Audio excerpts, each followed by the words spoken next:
The world talks about honoring the Tao, but you can't tell it from their actions. Because it is thought of as great, the world makes light of it. It seems too easy for anyone to use. There are 3 jewels that I cherish: compassion, moderation, and humility. With compassion, you will be able to be brave. With moderation, you will be able to give to others.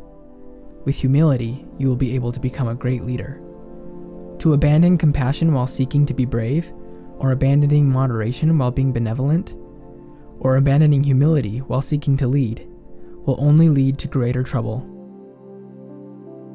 The compassionate warrior will be the winner, and if compassion is your defense, you will be secure.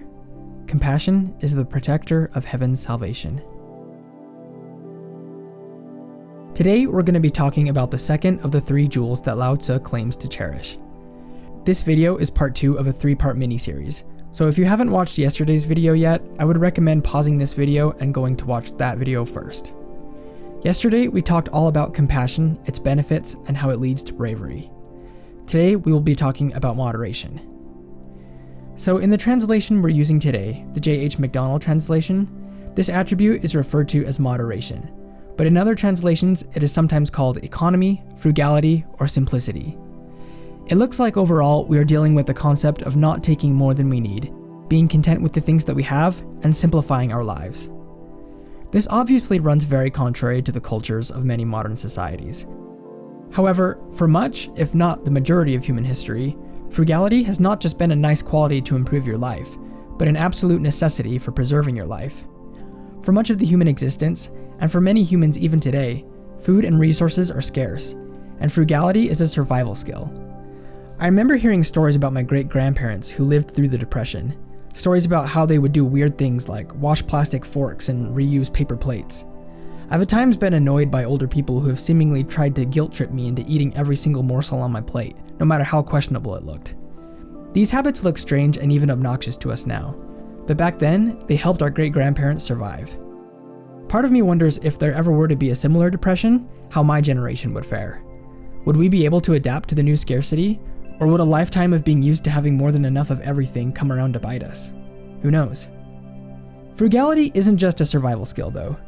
For those of us who currently live under circumstances where we are not constantly faced with starvation or poverty, simple living still makes a big difference. I know there are a lot of people watching these videos who are from large cities, and maybe many of you have never had the chance to go camp out in nature by yourself. This makes me kind of sad because I was really lucky to be born in a place where nature was really close, and where regular or at least semi-regular camping was more or less the norm. This was probably partly because I'm from a small town where there wasn't much else to do other than camp. For those of you who haven't been camping, I encourage you to give it a try sometime if you can. It's really great. And you know what makes it great? Well, being out in nature is always good, and it's fun to do the things that come along with camping, like hiking, biking, and fishing. But you know the best part about camping? It's the fact that you are out away from the rest of your life. Big public campgrounds don't accomplish this quite as well as just going to the mountains or something like that. If you're able to get out far enough away from people, it's like the whole modern world just gets put on pause for a few days, and you don't have to think about it at all. Your school or job is miles away, you don't have to talk to anyone, and if you're really lucky, your phone doesn't even have service. Or I guess you could just turn it off.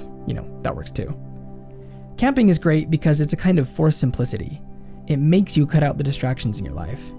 You don't get to choose from 30 different outfits. All you've got is what you've packed. You aren't thinking about the different errands you need to run. They're miles away.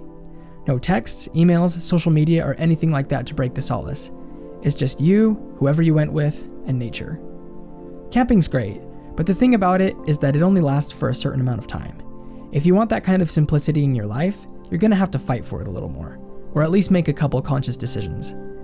While there is no one-size-fits-all plan for creating simplicity in your life, I'll go ahead and share some things that have helped me, and maybe a couple of them will work for you.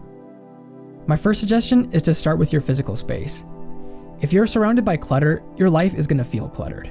I recommend starting with a space that's important to you, and that doesn't seem too overwhelming to clear up. Do the space that seems easiest and that would mean a lot to you to have clean. For me personally, I started with my computer desk, because it was important to me, and it didn't need that much work to get it clear the first time. Try and keep that space completely clear as long as you can. Once clutter inevitably finds its way into your space, no big deal. Just clear it off again and keep going. Once you feel ready, you can move on to other spaces. My second suggestion is to get rid of stuff.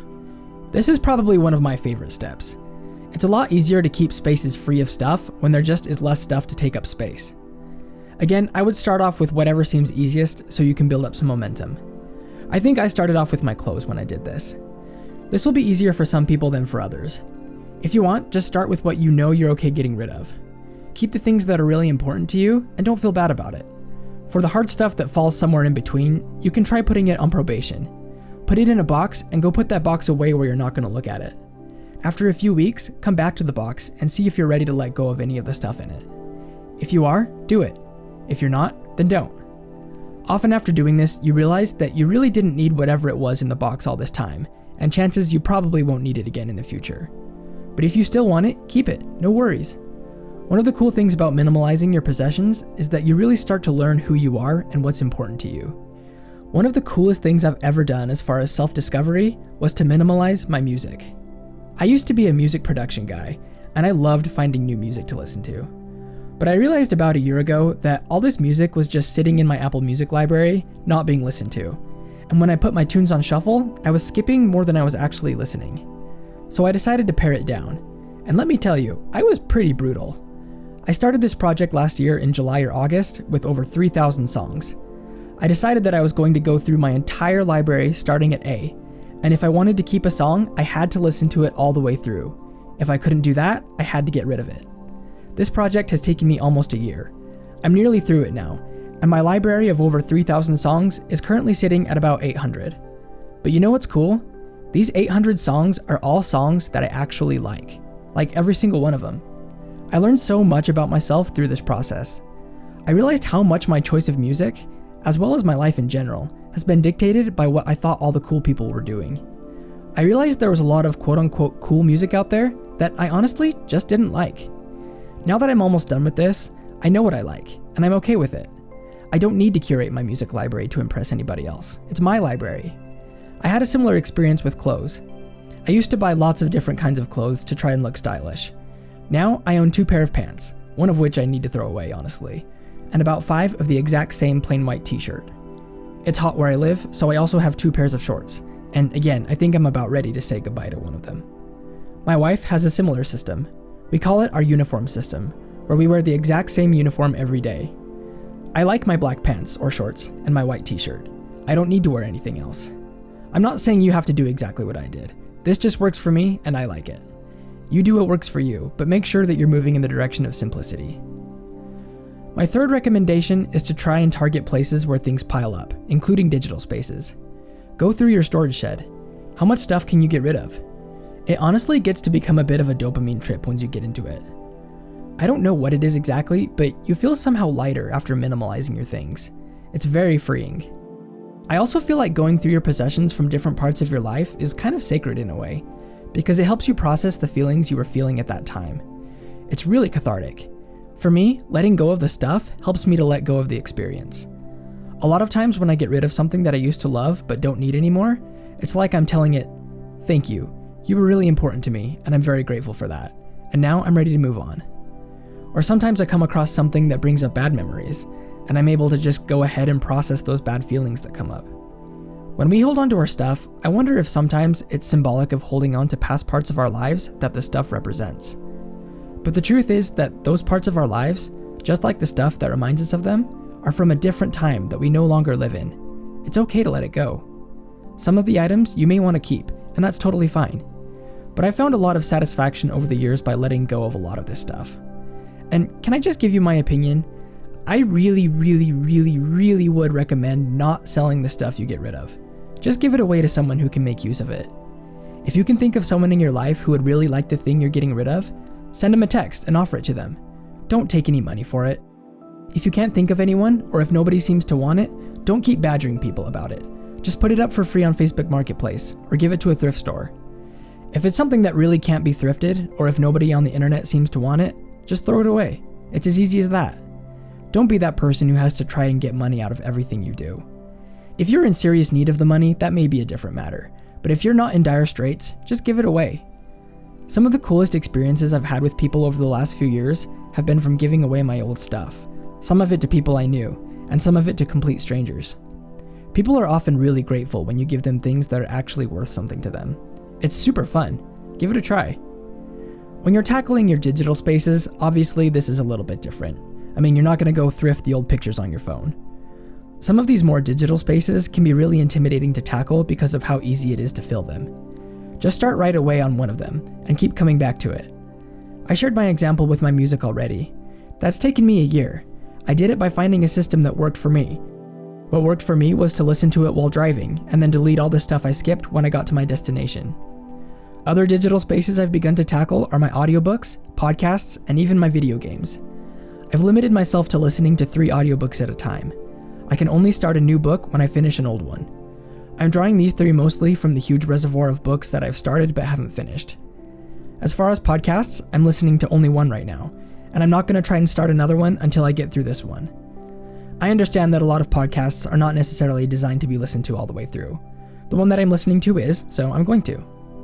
Again, do what works for you. Finally, for you Steam game collectors out there, you might find it rewarding to go through and see what video games you want to get rid of, or at least uninstall. I'm on a game goal right now that's similar to my audiobook goal.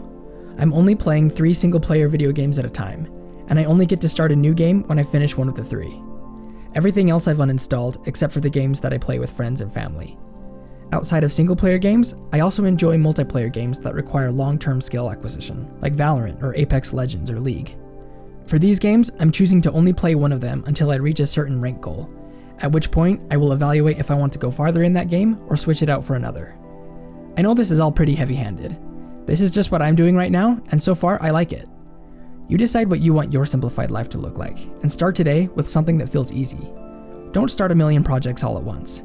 Do something easy now, and you'll pick up momentum as you go. Simplicity and frugality are not just physical survival skills. They are emotional survival skills. When you choose to be conscious about how you fill your time, space, and schedule, you'll have more space left over for the things that really matter, and the people that really matter. Like I said, just start today with something that's easy to do. Clear off a space, cancel an activity, go through a pile of clothes. Use your quest for simplicity as a means of self-discovery, and let others benefit from the things you get rid of. Simplifying your life seems really hard before you start it, but it does get easier, and it gets more fun too. For my friends in the Discord, I'm really looking forward to hearing what kind of experience you guys have had with this. And as always, thank you so much for watching, and I will see you all tomorrow for part 3 of chapter 67. Peace and blessings.